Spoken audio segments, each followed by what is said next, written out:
Teacher ने समाज में अपनी जिम्मेदारी समझते हुए डॉक्टर को क्लास में बुलाया ताकि सभी बच्चे जागरूक हो सके।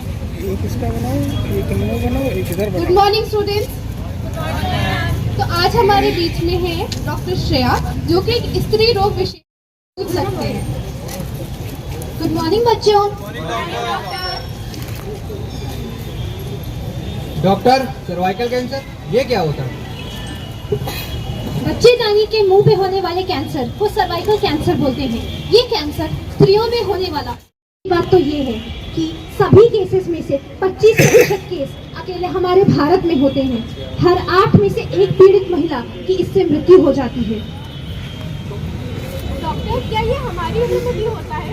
बिल्कुल, ये किसी को भी हो सकता है। किशोरावस्था के बाद ये किसी भी महिला में पाया जा सकता है, लेकिन इसका सबसे ज्यादा खतरा उन लोगों में होता है जो अपने गुप्तांग की साफ सफाई का ध्यान नहीं देते, खास तौर पे अपने महीने के वक्त।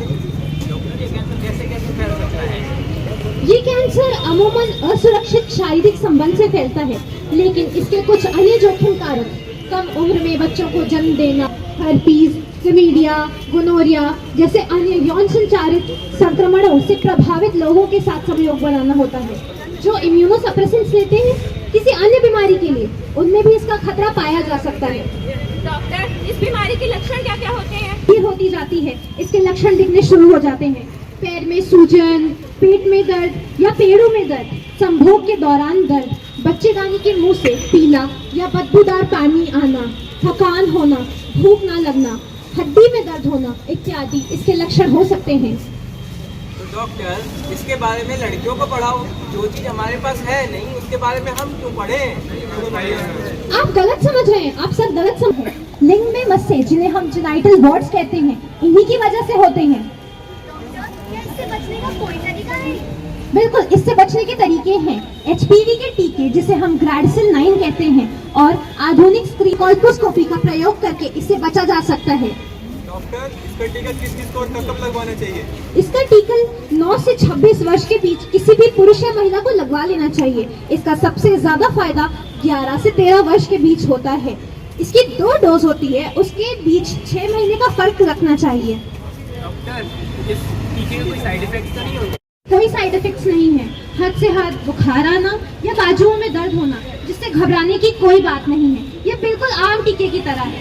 डॉक्टर, क्या इस बीमारी के कीटाणु खांसी जुकाम जैसे आम होते हैं? हाँ, HPV के कीटाणु बहुत ही आम होते हैं। ये सभी महिलाओं में पाए जाते हैं। इसके 90% केस तो सामने ही नहीं आते।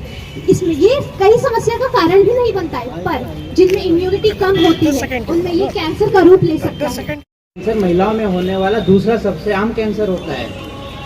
सर्वाइकल कैंसर, महिलाओं की एक और बीमारी। ओहो।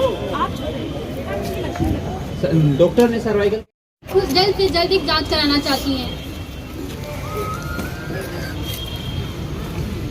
नमस्ते डॉक्टर साहब। नमस्कार। डॉक्टर साहब, हमारे बेटे के स्कूल में एक डॉक्टर आई थी और उन्होंने सर्वाइकल कैंसर नाम की एक अजीब सी गंभीर बीमारी के बारे में। इसका शुरू में इलाज ना कराया जाए, इसको नजरअंदाज कर दिया जाए, तो वो फैलकर बहुत भयंकर बीमारी का रूप ले सकती है। और वही कारण है कि इससे करीबन 80,000 महिलाओं की हर साल मृत्यु हो जाती है। डॉक्टर साहब, क्या इस जानलेवा बीमारी से बचने का कोई जांच है? जैसा कि मैंने बताया, शुरू में तो इसके लक्षण काफी साधारण से होते हैं। यदि आप उसी समय जाकर अपने स्त्री रोग विशेषज्ञ से मिलकर उनको अपने लक्षणों के बारे में बता। देखिए, ऐसा होता है, इस जांच में आपकी बच्चादानी के मुंह के पास से सैंपल लिया जाता है और फिर उसका रिजल्ट आता है। यदि आप महीने के समय कराती हैं तो वहाँ पर रक्त का प्रभाव रहता है, जिससे आपकी जांच गलत आने के संभव कारण हो सकते हैं। तो अगर आपको महीने के समय ज़्यादा लक्षण दिखाई दे रहे हैं तो आप अपने स्त्री रोग विशेषज्ञ से मिलकर बात करें, उन्हें अपने। आज क्या कार्यक्रम था, किस तरीके से लोगों को जागरूक किया गया? हमने यहाँ पे मेडिकल कॉलेज के उससे 2 दिन दिवसीय कैंसर सर्विक्स पे जागरूकता रैली निकाली थी। जागरूकता रैली के अंतर्गत पहले दिन का कार्यक्रम कॉलेज में जो किया है, तो वहाँ के लोगों को और MBBS के जितने भी छात्रगण हैं उनको जागरूक करने के लिए वहाँ पे एक छोटी सी CME का कार्यक्रम किया गया। और आज के दिन अस्पताल में ये रैली हर जन जन तक पहुँचे। हरदोई की हर महिला को इसका फ़ायदा मिले, इसके लिए आज अस्पताल में जागरूकता रैली निकाली गई। इस जागरूकता रैली में साधारण रैली केवल नहीं थी, इसमें जो है बच्चों द्वारा और स्टाफ द्वारा एक छोटा सा नुक्कड़ नाटक भी किया गया, ताकि आम भाषा में, जिसमें महिला, बिल्कुल गांव की महिला जो बिल्कुल अशिक्षित है, उन तक भी आसान शब्दों में हम उनको जागरूकता मिले कि सर्वाइकल कैंसर आखिर है क्या। जो आज की डेट में जो है दुनिया भर में कम से कम 35 से 40 साल की महिलाएं जो है मृत्यु हो रही है उनकी सिर्फ सर्वाइकल कैंसर से। क्यों हो रही है? क्योंकि जो है उनको जानकारी नहीं है। इसका जो इलाज है, अगर कैंसर अपनी स्टेज 3 या स्टेज 4 में पहुंचता है तब उसका इलाज बहुत महंगा होता है, जबकि इसका बचाव एकदम सस्ता है। और इसके जो हम अर्ली 30 साल से ऊपर महिलाओं का अगर पैप स्मीयर हर 3 साल बाद कराएं तो इसकी जानकारी भी जल्दी होगी और इसका इलाज और भी सस्ता हो जाएगा। इसकी जो है डायग्नोसिस भी बहुत सस्ती है, तो इससे उनके जो है मृत्यु के दरवाजे तक पहुंचने से पहले ही अगर हम उनको बचा रहे हैं और अपनी बच्चियों को, जो सबसे जरूरी एक स्तंभ है हमारे समाज का, उन बच्चियों को अगर हम समय रहते टीकाकरण करवा ले जाते हैं तो हम इस बीमारी को बहुत हद तक कम कर देंगे। भारत में इसकी वैक्सीन अभी सरकार द्वारा उपलब्ध नहीं है, लेकिन आगे 5 सालों में हो सकता है सरकार इस पे ले आए टीकाकरण कार्यक्रम में।